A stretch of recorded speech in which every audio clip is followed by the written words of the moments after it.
சிவாய நம திருச்சிற்றம்பலம்.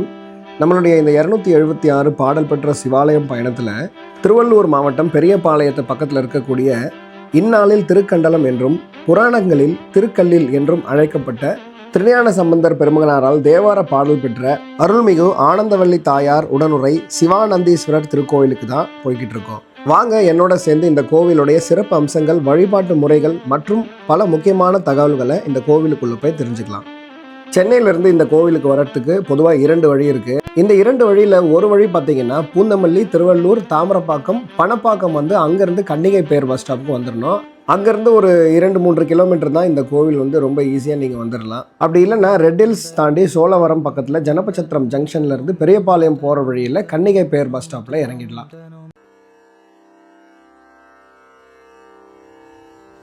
நும் தும் தனும் நும் தனும் தத கனும் தத நும் தும் தும் தும் நும் த தகனும் தத அகனும் தனும் நும் தத அகனும் தனும் நும் தத அகனும் த நும் தத அகனும் தும் தத அகனும் தும் நும் த தகதும் தும் நும் தத அகனும் தத அகனும் தகனும் தததும் தததும் தகனும் தகனும் தகனும் தத அகத அககு நும் தும் தத நும் தும் தத அகனும் தனும் தத அகனும்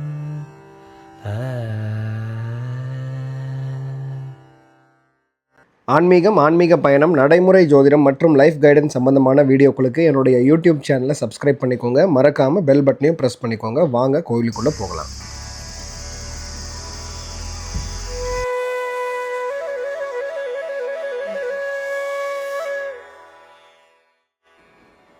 கிபி 7ஆம் நூற்றாண்டு காலத்தில் வாழ்ந்த சைவ குரவர்களில் ஒருவரான திருஞான சம்பந்தர் பெருமகனார் இந்த கோவிலுக்கு வருகை தந்திருக்கிறாரு.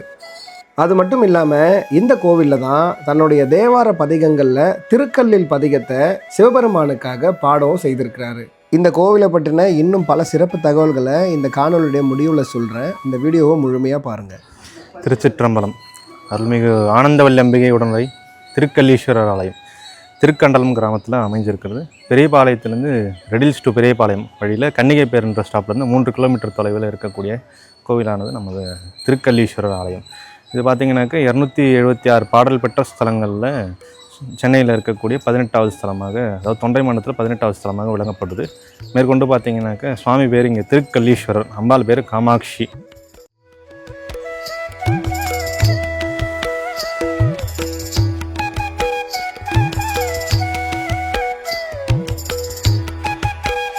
அகத்திய முனிவரால் சிவ ஆனந்தீஸ்வரர் என்றும் அம்பாளுக்கு ஆனந்தவல்லி என்றும் பெயர் சூட்டப்பட்டிருந்தது.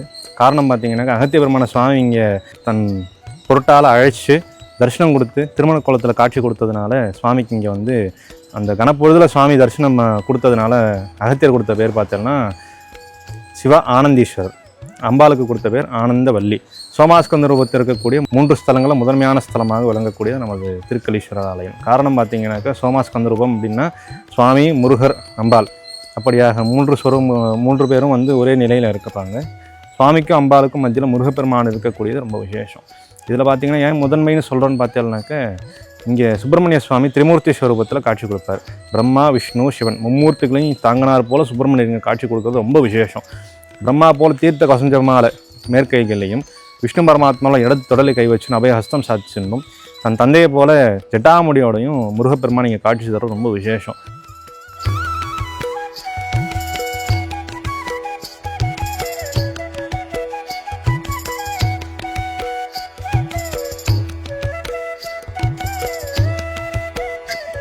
தட்சிணாமூர்த்தி தன்னுடைய பத்தினியோட பிருகுமுனிவருக்கு அனுகிரகம் செய்த கஷேத்திரம். அதாவது அகத்தியரை கூப்பிட்டு சுவாமி தரிசனம் கொடுத்தது போல பிருகுமுனிவருக்கு அகந்தையினால எனக்கு தரிசனம் கொடுக்க மாட்டியா அப்படின்னு கேட்குறச்ச அவருடைய அகந்தை அழிக்கிறதுக்காக குரு ஸ்வரூபமாக காட்சி கொடுத்ததா சொல்லப்படுறது. அதனால அவர் தனி சன்னதில் இங்கே காட்சி கொடுக்கறது விசேஷம்.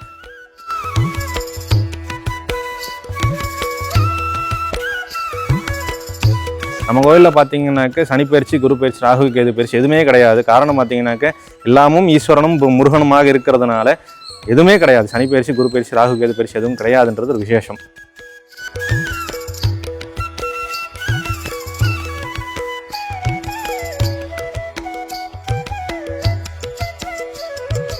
ரெண்டாவது இங்கே பைரவரும் விநாயக பெருமானும் அதிசிறப்பானவங்க. விநாயக பெருமான் பார்த்தீங்கன்னாக்க சுந்தர கணபதி ஜெஜாண்டிக்காக காட்சி கொடுப்பாரு, சப்தமாக இருப்பார்.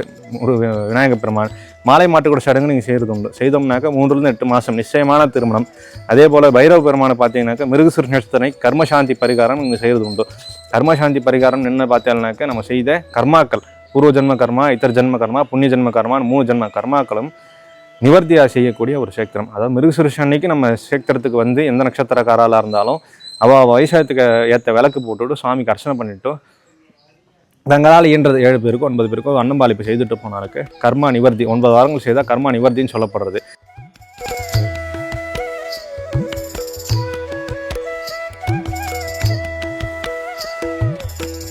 அதே போல் இங்கே தீர்த்தத்தோட பேர் நந்தி தீர்த்தம். நந்தி பெருமானுக்கு அலுப்பு தீர்ப்பதற்காக சுவாமி தன்னோட நகக்கண்ணால் கீறி ஜலத்தை உத்பவிச்சு அதில் நந்தி பெருமான் நீராடி அவருடைய அலுப்பு தீர்ந்து வந்து அமர்ந்தாக ஸ்தல பொருளான சொல்கிறது.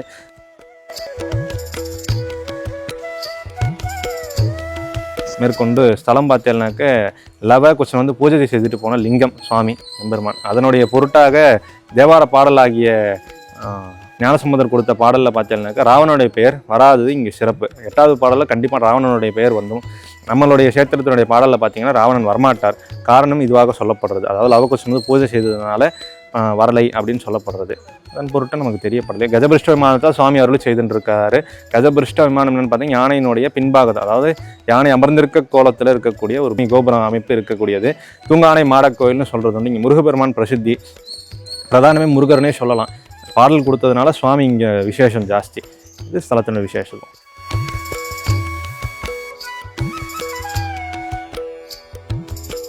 விநாயகர், முருகர், அம்பாள், சுவாமி எல்லாருமே கிழக்கு நோக்கி அமர்ந்திருக்கக்கூடியது ரொம்ப விசேஷமானது. அம்பாள் அங்குசபாச அபயவர்தஸோட காமாட்சி ஸ்வரூபத்தில் இருக்கக்கூடியது இங்கே இன்னொரு சிறப்பு. சித்ரா பௌர்ணமி அன்னைக்கு அம்பாளுக்கு இங்கே ஸ்ரீசக்கர லட்சார்ச்சனை செய்கிறதும் உண்டு விசேஷமாக.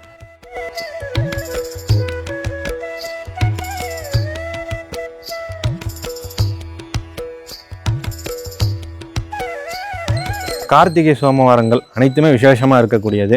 அது மட்டும் இல்லாமல் சுவாமிக்கு மாசி மகத்தில் தெப்போற்சவம் நடக்கும். 10 நாள் பிரம்மோற்சவமாக அடுத்த வருஷத்துலேருந்து கும்பாபிஷேகம் முடிஞ்சதுலேருந்து 10 நாள் பிரம்மோற்சவமாக செய்கிறதா இருக்கிறோம். மேற்கொண்டு சுவாமிக்கு சஷ்டி, ஆடி கிருத்திகை, தைப்பூசம் எல்லா விசேஷங்களும் வெகு விமர்சையாக நடக்கும். நவராத்திரி அம்பாளுக்கு 10 நாள் உற்சவம் நடக்கும். அம்பாளுக்கான தனி உற்சவமாகவே அது நடந்துட்டு இருக்கிறது இங்கே சிறப்பு. அது மட்டும் இல்லாமல் பார்த்தீங்கன்னாக்கா இப்போ கும்பாபிஷேக வேலைகளும் நடந்துட்டு இருக்கிறது. மேற்கொண்டு கும்பாபிஷேகத்துக்கான ஒத்துழைப்புகள் தேவைப்படுது. அடியன் இந்த ஊரை சேர்ந்தவன் தான். பக்கத்தில் இங்கேருந்து 10 கிலோமீட்டர் அடியனோட இல்லம் இருக்கிறது. இந்த கோயிலினுடைய ஆஸ்தான குருக்களாக இருக்கிறது அரசாங்க குருக்கள். திருவெண்பாக்கம் சிவாலயத்தில் சிவபெருமானை வழிபட்டுட்டு திருஞான சம்பந்தர் தன்னுடைய சிவ யாத்திரையை தொடங்கினார். போகிற வழியில் கொசுஸ்தலை ஆற்றுல நீராடிட்டு போகலாம் அப்படின்ற எண்ணத்தில் தான் கொண்டு வந்த பூஜை பொருட்களை எல்லாம் ஆத்தங்கரையில் வச்சுட்டு அவர் நீராடிட்டு வந்து பார்க்கும் பொழுது அந்த பொருட்கள் எதையும் அங்கே காணும்.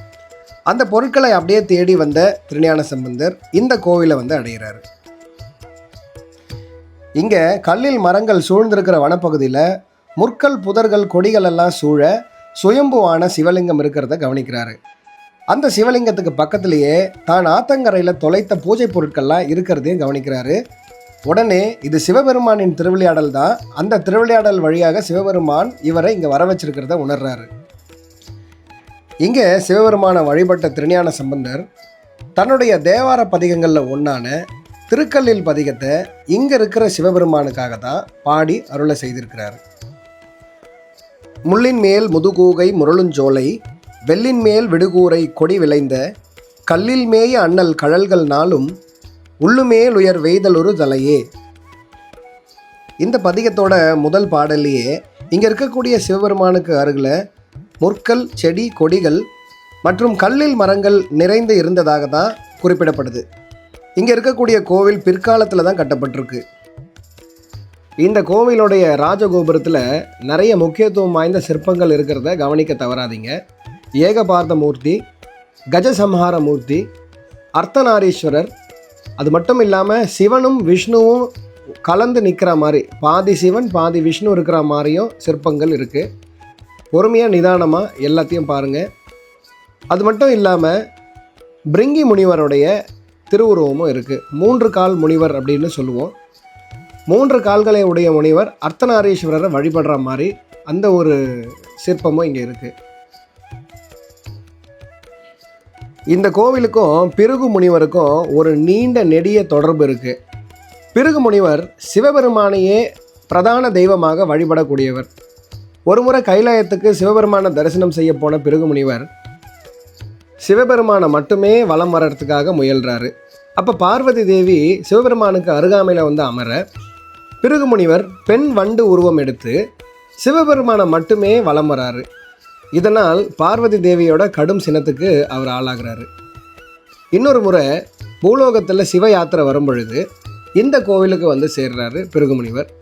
இந்த கோவிலில் கல்லில் மலர்களால் சிவபெருமானுக்கு பூஜைகளை செய்கிறாரு.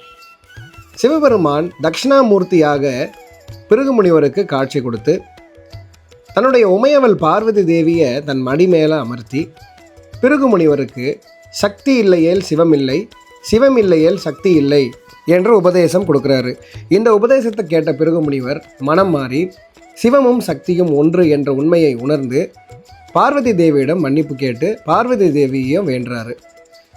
இந்த நிகழ்வின் அடையாளமாக இங்கே சக்தி தட்சிணாமூர்த்தி அப்படின்ற சந்நிதியே இருக்குது. இந்த வீடியோவில் சொன்ன தகவல்களையும் தாண்டி நீங்கள் அந்த கோவிலுக்கு போகும்பொழுது உங்களுக்கு சாமி நிறைய விஷயங்களை உணர்த்தவும் செய்வார். அதனால் கண்டிப்பாக நீங்கள் இந்த கோவிலுக்கு நேரில் போய் வழிபாடு செய்யுங்க. போகும்பொழுது உங்களால் முடிந்த பூஜை பொருட்களை சாமிக்காக வாங்கிட்டு போங்க. கோவிலுடைய டைமிங் காலையில் 6 மணிலேருந்து மத்தியானம் 12 மணி வரைக்கும், சாயந்தரம் 5 மணிலேருந்து இரவு 8 மணி வரைக்கும் கோவில் திறந்திருக்கு. வேறு கோவில்களில் பார்க்க முடியாத பல அற்புதமான விஷயங்களை கொண்டு உள்ளதாக இந்த கோவில் அமைந்திருக்கு. இந்த கோவிலுடைய காணொளி உங்கள் எல்லாருக்கும் பிடிச்சிருக்கோம் அப்படின்னு நான் நம்புகிறேன். மேலும் இந்த மாதிரி பாடல் பெற்ற சிவாலயம் பயணத்தில் என்னோட தொடர்றதுக்காக என்னுடைய யூடியூப் சேனலை சப்ஸ்கிரைப் பண்ணிக்கோங்க. மறக்காமல் பெல் பட்டனையும் ப்ரெஸ் பண்ணிக்கோங்க. இந்த வீடியோ உங்களுக்கு பிடிச்சிருந்தா லைக் பண்ணுங்கள், ஷேர் பண்ணுங்கள். உங்களுடைய மேலான கருத்துக்களை என்னோட கமெண்ட் செக்ஷனில் தெரிவிங்க. மீண்டும் அடுத்த வீடியோவில் சந்திக்கலாம்.